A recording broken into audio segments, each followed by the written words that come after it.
आगे बढ़ते हैं students. Electric potential energy, electric potential energy for 3 point charges. 3 point charges, ठीक है स्टूडेंट्स। अब इलेक्ट्रिक पोटेंशियल एनर्जी किसके लिए निकाल रहे हैं अपन? 3 पॉइंट चार्जेस के लिए स्टूडेंट्स। यहाँ देखेंगे इस 3 पॉइंट चार्जेस को मुझे यहाँ बैठाना है स्टूडेंट्स, ये ट्राइंगल में यहाँ पर, ठीक है। तो देखो यहाँ पर मैं स्टूडेंट्स मैं ले लिया यहाँ पर Q1 यहाँ ले लिया हूँ, Q2 यहाँ ले लिया हूँ और Q3 यहाँ ले लिया हूँ स्टूडेंट्स। ये Q3 ले लिया आपका, ठीक है। इस Q1 सब कहाँ रखे हैं स्टूडेंट्स? इन्फिनिटी में रखे हुए हैं। ये भी इन्फिनिटी में है, ये भी इन्फिनिटी में है और ये भी इन्फिनिटी में है, ठीक है स्टूडेंट्स। ध्यान से समझेंगे, फिर से इस ट्राइंगल में रखना है। इसका डिस्टेंस ये 1 पॉइंट, ये 2 पॉइंट, 2 वर्टिसेस, ये 3। इसका डिस्टेंस में ले लिया R12, इसका डिस्टेंस ले लिया R23 और इसका डिस्टेंस ले लिया R13, ठीक है स्टूडेंट्स। अब मैं इस चार्ज को यहाँ लेकर आ रहा हूँ, इस वर्टिसेस में लेके आ रहा हूँ, 1 पॉइंट पे लेके आ रहा हूँ, 1 वर्टिसेस में लेके आ रहा हूँ स्टूडेंट्स। तो क्या होगा स्टूडेंट? मुझे वर्क डन, ठीक है, वर्क डन रहेगा। वर्क डन कितना रहेगा? 0। क्यों रहेगा वर्क डन 0? क्योंकि इन्फिनिटी में तो 0 ही होता है, इन्फिनिटी में तो 0 ही होता है और कोई चार्ज नहीं है जो पोटेंशियल क्रिएट करेंगे स्टूडेंट्स। कोई चार्ज नहीं है जो पोटेंशियल क्रिएट करेंगे, तो वर्क डन 0 स्टूडेंट्स। और ये भी याद रखना है स्टूडेंट, जब भी पहला चार्ज आता है तो वर्क डन हमेशा 0 ही होता है। जब भी पहला चार्ज को लेके आओगे तो वर्क डन 0 ही रहेगा स्टूडेंट्स, ठीक है। अब देखो मैं इसको लेके आ रहा हूँ स्टूडेंट्स, Q2 को लेके आ रहा हूँ। कहाँ लेके आ रहा हूँ? यहाँ पर Q2 को यहाँ पर लेके आ रहा हूँ स्टूडेंट्स। Q2 को Q2 की जगह में लेके आ रहा हूँ, यहाँ पर लेके आ रहा हूँ। इसको 2 कर दे रहा हूँ स्टूडेंट्स में और इसको 3 कर दे रहा हूँ। यहाँ Q2 की जगह में लेके आ रहा हूँ स्टूडेंट्स, ठीक है। और जैसे मैं Q2 की जगह में लेके आऊँगा स्टूडेंट्स, ये चार्ज आके बैठ चुका है, Q1 आ चुका है यहाँ पर, ठीक है। तो वर्क डन कितना आया आपका? पहला वाला 0, बट W2 कितना आएगा स्टूडेंट्स? W2 क्या हो जाएगा आपका? V1Q2, ठीक है स्टूडेंट। समझ में आ रहा है फॉर्मूला से? फॉर्मूला क्या होता है आप देखेंगे यहाँ पर, V = W/Q होता है, ठीक है। V = W/Q। W कौन सा? W2। और कौन से चार्ज को लेके आ रहे हो आप? सेकेंड चार्ज को लेके आ रहे हो, सेकेंड चार्ज को लेके आ रहे हो। तो W2 = V1। कौन पोटेंशियल क्रिएट कर रहा है? पहला चार्ज पोटेंशियल क्रिएट कर रहा है। ये तो आया ही नहीं है स्टूडेंट, ये तो पोटेंशियल क्रिएट करेगा ही नहीं। जो पहले से बैठा हुआ है वही पोटेंशियल क्रिएट करेगा, इसलिए V1Q2 स्टूडेंट्स। तो W2 की वैल्यू कितनी हो गई स्टूडेंट्स? 1/4πε0। V1 कितना हो गया आपका? V1 में जाएगा Q1 अपॉन, ये डिस्टेंस कितना है स्टूडेंट्स? R1। अब इसको मैं डिस्टेंस को चेंज कर लेता हूँ, क्योंकि 2 कर लिया, इसको R12 कर लेता हूँ और इसको मैं R23 कर, ये ठीक है स्टूडेंट, 2-3 और ये 1-2 हो गया स्टूडेंट, ठीक है। तो यहाँ क्या होगा देखो, Q1 अपॉन R12 और ये क्या होगा? Q2 students. ये आपको W2 की वैल्यू हो गई स्टूडेंट्स। अब नेक्स्ट आपका, अब Q3 को मैं यहाँ लेके जा रहा हूँ स्टूडेंट्स, तो मुझे W3 करना पड़ेगा, वर्क डन करना पड़ेगा, ठीक है स्टूडेंट्स, वर्क डन करना पड़ेगा। तो ये वर्क डन किसके बराबर होगा स्टूडेंट? देखेंगे अब वर्क डन किसके बराबर होगा? ये भी यहाँ पोटेंशियल जनरेट करेगा और ये भी पोटेंशियल जनरेट करेगा, क्योंकि 2 चार्ज ऑलरेडी प्रेजेंट हो चुके हैं। Q2 भी आके बैठ चुका है यहाँ पर, Q2 भी आके बैठ, जैसे Q1 पहले बैठ चुका है वही Q2 भी बैठ चुका है यहाँ पर आके। तो जब मैं इसको लेके आऊँगा तो ये भी दोनों पोटेंशियल जनरेट करेंगे। तो फॉर्मूला क्या होता है स्टूडेंट्स? फॉर्मूला तो वही V = W/Q होता है। कौन सा वर्क डन करेंगे? W3 करेंगे। कौन से चार्ज को लेके आ रहे हैं? Q3 को लेके आ रहे हैं। तो देखो स्टूडेंट, W3 = क्या हो गया आपका? V1 + V2Q3। क्यों V1 + V2 हो गया स्टूडेंट्स? क्योंकि दोनों पोटेंशियल जनरेट करेंगे, ये भी पोटेंशियल जनरेट करेगा यहाँ पर और ये भी पोटेंशियल जनरेट करेगा स्टूडेंट्स। समझ में आ रहा है आपको? तो V1 + V2Q3। तो पुट करता हूँ स्टूडेंट वैल्यू, V1 + V2 की वैल्यू पुट कर रहा हूँ आपका 1/4πε0। V1 का Q1 और ये डिस्टेंस कितना है स्टूडेंट्स? R12 है। कितना है यहाँ पर? R, ये 3 कर दिया हूँ स्टूडेंट। तो ये भी डिस्टेंस मैं चेंज कर रहा हूँ आपका। डिस्टेंस चेक करेंगे स्टूडेंट, मैंने चेंज कर दिया क्योंकि पॉइंट चेंज करने से डिस्टेंस चेंज हो गया है। ये 1-2 हो गया है, ये 1-3 हो गया है, ये 2-3 है आपका। तो यहाँ पर देखेंगे V1 की वैल्यू क्या हो गई? 1/4πε0 Q1 अपॉन ये डिस्टेंस कितना है? R13 प्लस V2 है वाला 1/4πε0, ठीक है। V2 Q2 अपॉन ये डिस्टेंस कितना है स्टूडेंट्स? R23, ठीक है स्टूडेंट्स। अब Q3 ये आपका W3 आ गया स्टूडेंट्स, ये आपका W3 आ गया। अब मैं इलेक्ट्रिक पोटेंशियल एनर्जी निकालूंगा स्टूडेंट्स। इलेक्ट्रिक पोटेंशियल एनर्जी कितनी आएगी स्टूडेंट्स? यहाँ देखेंगे आप लोग, इलेक्ट्रिक पोटेंशियल एनर्जी आपकी U = work done to assemble the charges, मतलब कि W1 + W2 + W3, ठीक है स्टूडेंट्स। तो U = W1 तो 0 था स्टूडेंट्स। W2 क्या था आपका? 1/4πε0 Q1 Q2/R, क्या था आपका? R12 था। चेक कर लेते एक बार, R12 प्लस W3 क्या था students, 1/4πε0 Q1 upon R13 plus 1/4πε0 Q2 upon R23 bracket Q3 R23 bracket के बाद Q3। ठीक है स्टूडेंट्स, इस ब्रैकेट को ओपन कर लेते हैं अपन। तो U इक्वल टू हो गया 0 plus 1/4πε0 Q1 Q2 R12 plus 1/4πε0 Q1 इसके साथ मल्टीप्लाई कर लेते हैं Q3 अपन R13 plus 1/4πε0 Q2 Q3 R23 students. ठीक है, अब फाइनल आंसर लिखता हूँ। 1/4πε0 कॉमन ले लिया स्टूडेंट्स मैंने, फाइनल आंसर आ गया Q1 Q2 R12 Q1 Q3 R13 plus Q2 Q3 R23 students. ठीक है स्टूडेंट्स, ये आपको फाइनल आंसर स्टूडेंट्स। और आपके सिलेबस में स्टूडेंट्स 2 पॉइंट चार्ज और सिर्फ 3 पॉइंट चार्ज के लिए स्टूडेंट्स, 4 पॉइंट चार्ज के लिए आपके सिलेबस में नहीं है। वैसे वो भी बन जाएगा स्टूडेंट्स, इसी टाइप से आपको बनाना है। ठीक है, वो भी बन जाएगा, ये आपका 3 पॉइंट चार्ज के लिए स्टूडेंट्स। ठीक है, नेक्स्ट टॉपिक है स्टूडेंट्स आपका पोटेंशियल एनर्जी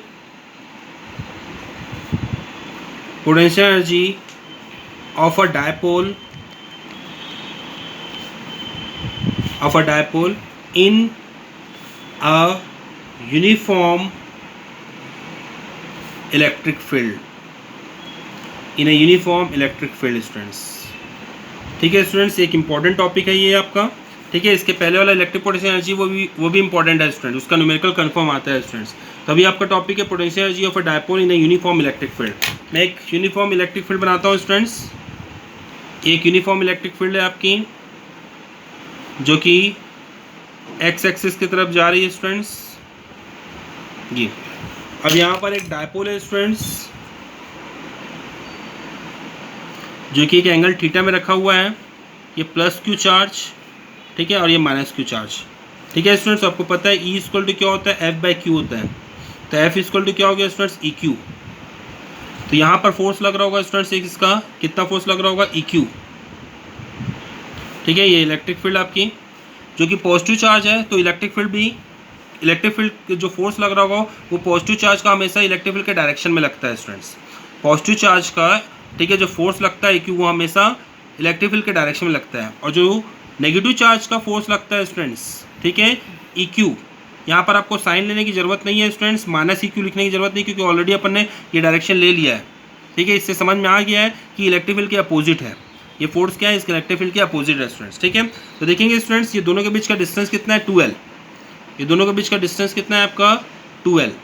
ठीक है, और ये कितने एंगल में रखा हुआ है, थीटा एंगल में रखा हुआ है स्टूडेंट्स। ठीक है, तो स्टार्ट करते हैं स्टूडेंट्स। क्या निकालना है आपको, पोटेंशियल एनर्जी निकालना है स्टूडेंट्स ऑफ अ डायपोल। और पोटेंशियल एनर्जी से आपको समझ में आ गया स्टूडेंट्स, मतलब वर्क डन निकालना है आपको। क्या निकालना है, वर्क डन। वर्क डन किसके लिए, मान लो अब ये क्या होगा, डायपोल बन चुका है और डायपोल कहाँ रखा हुआ है, इलेक्ट्रिक फील्ड में लग रहा है, और 2 इक्वल अपोजिट फोर्स लग रहे हैं।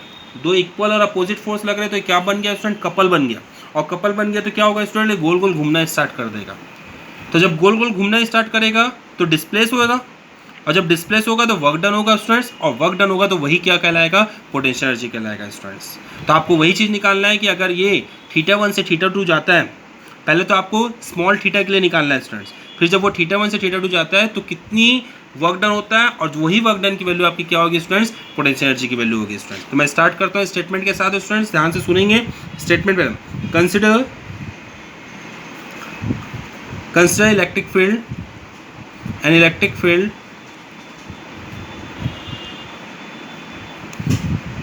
towards positive x direction. Let us consider a dipole of length 2L, ठीक है, placed at angle theta, ठीक है, with respect to electric field, with respect to electric field. ठीक है स्टूडेंट्स, तो आगे बढ़ते हैं। We know tau equal to कितना होता है स्टूडेंट्स, टॉर्क इक्वल टू कितना होता है पहले निकाल चुके हैं लास्ट क्लास में, पी साइन थीटा। कितना होता है, पी साइन थीटा। ठीक है students, so for small displacement,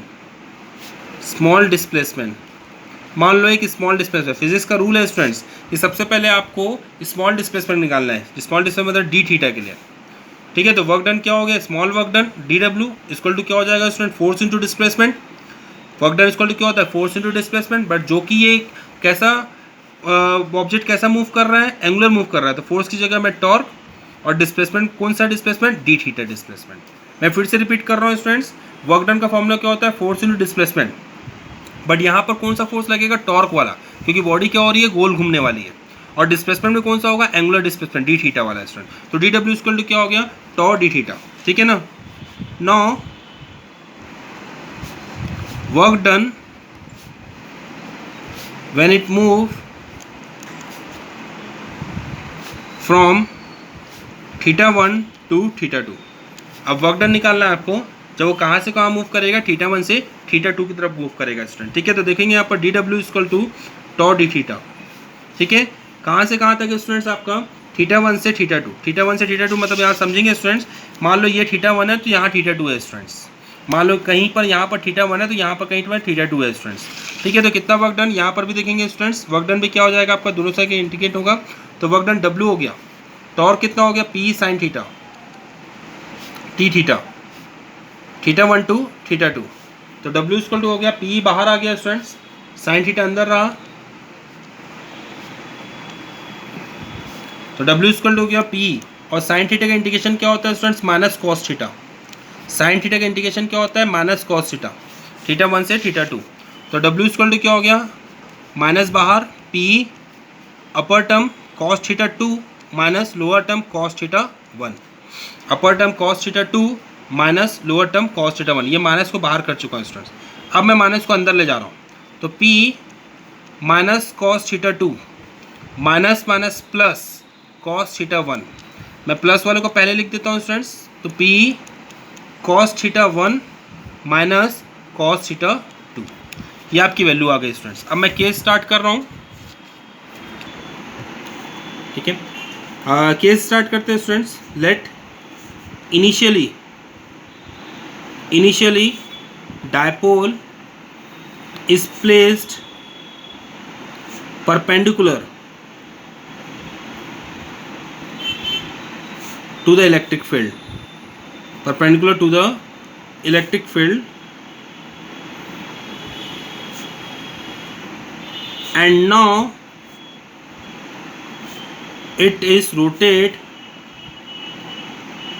to any angle थीटा, टू एनी एंगल थीटा। ठीक है स्टूडेंट्स, क्या हो रहा है देखो, इनिशियली कैसे रखा हुआ है, इलेक्ट्रिक फील्ड के परपेंडिकुलर रखा हुआ है डायपोल, और अब वो क्या हो रहा है, रोटेट कर रहा है किस एंगल में, थीटा एंगल में। तो स्टूडेंट θ1 की वैल्यू क्या होगा, 90 डिग्री, क्योंकि वो परपेंडिकुलर रखा हुआ है, और θ2 की वैल्यू क्या होगा स्टूडेंट्स, थीटा, कोई एंगल में रोटेट कर रहा है, वो एंगल का कितना है स्टूडेंट, थीटा ले रहे हैं अपन। ठीक है, तो मैं पुट कर रहा हूँ डब्ल्यू इक्वल टू पी, आपका फॉर्मूला आया था कॉस θ1 माइनस कॉस θ2, ये आपका फॉर्मूला आया था स्टूडेंट्स, कॉस θ1 माइनस कॉस θ2। इस फॉर्मूला में पुट कर रहा हूँ स्टूडेंट्स में, तो W equal to P cos θ1 cos 90 minus cos theta. तो स्टूडेंट्स वैल्यू कितनी होगी आप देखेंगे, पी इक्वल टू क्या हो गया, कॉस 90 आपका 0 हो गया, तो 0 माइनस और cos theta, 0 minus cos theta.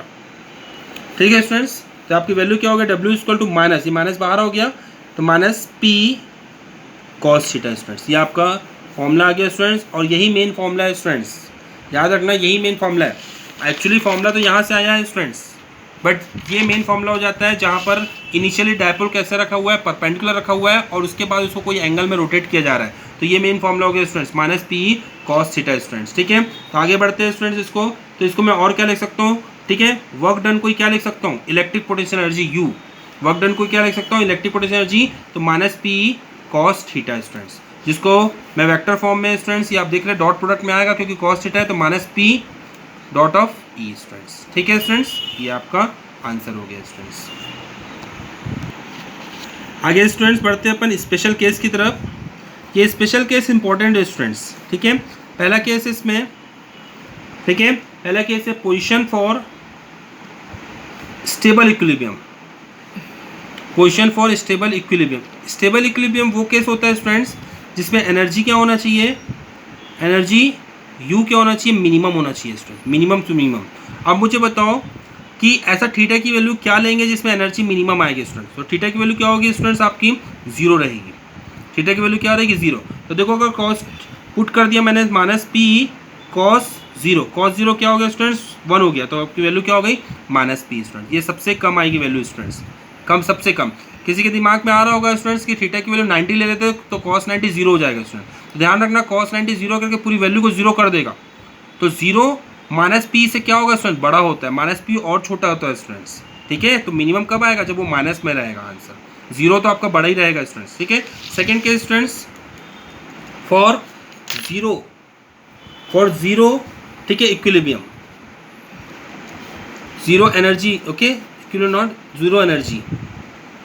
For zero energy student theta की वैल्यू क्या होनी चाहिए, 90। तो यू क्या हो जाएगा स्टूडेंट्स, माइनस पी कॉस 90, और कॉस 90 कितना होता है स्टूडेंट, जीरो। ये आपकी सेकेंड केस की वैल्यू होगा student. Third for unstable equilibrium, unstable equilibrium, equilibrium, unstable equilibrium students you कितना आना चाहिए आपका, मैक्सिमम आना चाहिए। एनर्जी कितनी होनी चाहिए, मैक्सिमम होना चाहिए अनस्टेबल इक्विलिब्रियम में। तो थीटा की वैल्यू ऐसे क्या रखेंगे जो मैक्सिमम आ जाए स्टूडेंट्स। तो थीटा की वैल्यू क्या होगी स्टूडेंट, 180। तो देखो student u equal to minus p cos 180, cos 180 कितना होता है स्टूडेंट्स, -1। तो ये माइनस माइनस क्या हो गया स्टूडेंट्स, प्लस हो गया। माइनस माइनस क्या हो गया, प्लस हो गया। आपकी वैल्यू क्या हो गया, देखो मैक्सिमम वैल्यू आ गई, प्लस। तो देखो स्टूडेंट्स ये इसमें यू मैक्सिमम होना चाहिए अनस्टेबल इक्विलिब्रियम में, तो यू प्लस ही आया। जीरो एनर्जी में यू जीरो आया, और अनस्टेबल इक्विलिब्रियम में यू मिनिमम होना चाहिए। तो थीटा की वैल्यू जीरो ली है, तो यू कितना आ गया, माइनस पी आ गया स्टूडेंट्स। तो यहाँ पर एंड करते हैं स्टूडेंट्स अपनी क्लास आज की। नेक्स्ट क्लास में अपन न्यूमेरिकल बनाएंगे स्टूडेंट्स इलेक्ट्रिक पोटेंशियल एनर्जी का, जो कि इंपॉर्टेंट न्यूमेरिकल है, ठीक है। Okay class, thank you.